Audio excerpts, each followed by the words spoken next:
Hello అండి, welcome to Sushila crazy vlogs. ఇవాళ recipe ఏమిటంటే వేడివేడి అన్నంలో బంగాళదుంప కూర ఎలా తయారు చేసుకోవాలో చూద్దాం రండి. ముందుగా పొయ్యి మీద ఒక గిన్నె పెట్టుకొని దాంట్లో బంగాళదుంపలు వేసేసుకొని ఉడకబెట్టుకోవాలి. మధ్యలో కట్ చేసుకొని బంగాళదుంపలు ఉడకబెట్టుకోవాలి.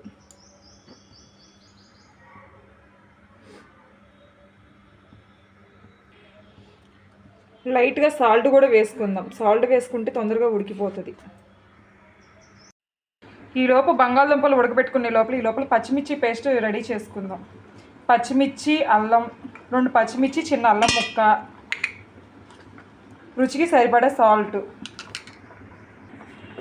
దీన్ని మిక్సీ పట్టుకోవాలి. ఇప్పుడు బంగాళదుంపలు ఉడికిపోయినాయి. ఇవి కొంచెం చూడండి. ఇప్పుడు ఇవి ఒక ప్లేట్లో తీసుకొని చల్లారిన తర్వాత పైన పొట్టు తీసుకోవాలి. ఇప్పుడు పైన పొట్టంతా తీసేసాము. ఇప్పుడు దీన్ని మ్యాష్ చేసుకోవాలి ఇట్లా. ఇవన్నీ ఇప్పుడు మొత్తం మ్యాష్ చేసుకొని పక్కన పెట్టుకొని ఉంచుకోవాలి. ఈ లోపల పొయ్యి మీద బాండీ పెట్టుకొని ఒక 2 స్పూన్స్ ఆయిల్ వేసుకుందాం.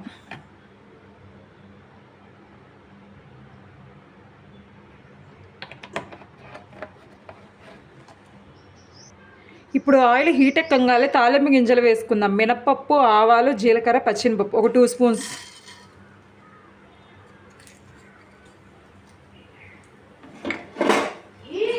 ఇవి వేగాలి. ఒక ఎండుమిర్చి, కొంచెం కరివేపాకు, ఇవన్నీ బాగా వేగనిచ్చుకోవాలి. ఇందాక మనం మిక్సీ పట్టుకున్న పచ్చిమిర్చి పేస్ట్ కూడా వేసేసుకుందాం. పచ్చిమిర్చి పేస్ట్ కొంచెం పచ్చివాసన పోయేంత వరకు వేయించుకోవాలి.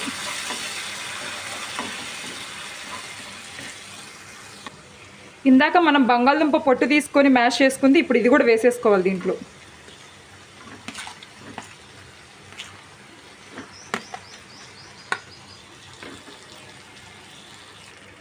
చిటికెడు పసుపు కూడా వేసుకొని ఇదంతా బాగా కలుపుకుందాం.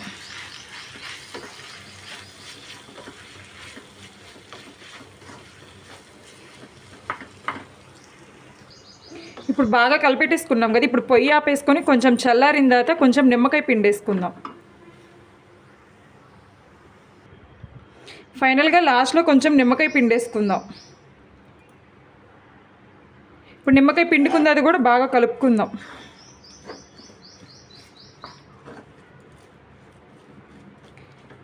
ఫైనల్గా బంగాళదుంప కూర ఈజ్ రెడీ. Thanks for